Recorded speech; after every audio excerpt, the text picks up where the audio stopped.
Hey guys, and welcome back to my Pennsylvania series. This is going to be part 2 of decorating Jurassic Park. In this episode, we're going to be focusing primarily on the plaza.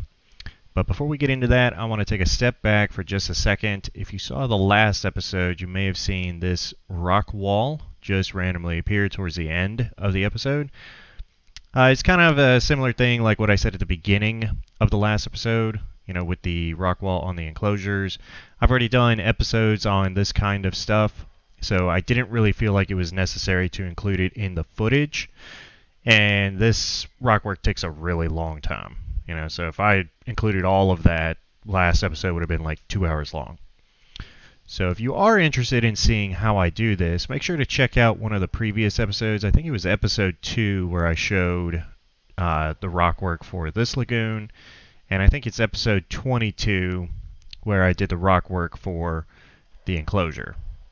So make sure to check those out. Additionally, you may have seen this garden just randomly appear. I'm actually going to showcase the footage for this in today's episode. Reason being is this garden is part of the plaza, so I figured I would just wait and add it here. So we'll rewind and showcase that piece real quick.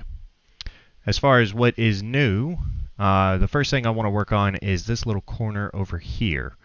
Now, I really wanted to try to get another garden type thing like this in, but this piece has just really bothered me from the get-go. I just don't like the hard angles.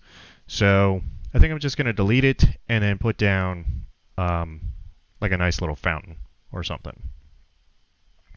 And then we'll just call that a day. Then I'm going to add in the plants and fence and stuff in front of the electric fence right here. But I do want to spice it up a little bit. I want to mix in the fence these little markers, the dinosaur markers. It's the classic Jurassic Park ones, and it's perfect because we have all 4 dinosaurs that we're going to put in this enclosure. We have a marker for each, so we got Gallimimus, Parasaurolophus, Triceratops, and then Brachiosaurus, which works out perfectly. I think it's going to look really cool, and I hope you guys enjoy that. Let's see, then we're going to add in the picnic table area over here. So here's the restaurant right here. Guests will be able to take their food, come out here, eat outside, and then enjoy a nice, awesome view of the herbivore enclosure while they're eating. I think it's going to be really awesome. Now, I also want to include this cool little Jurassic Park wall, the classic Raptor and Parasaurolophus wall from the movie. I'm going to put that down probably right there, and then put in the picnic tables all around it. Whoops. I'm going to put down the lights around this skeleton, just like I did over here in the last episode. Then I also want to do, I forgot to mention, I want to do a little fence along the backside of these buildings. Kind of like what I've done on Main Street. This little fence right here.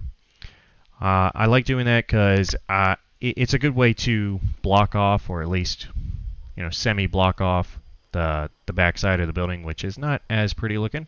It's, makes sense. It's an operational piece. It's not supposed to be typically viewed by the guests, so...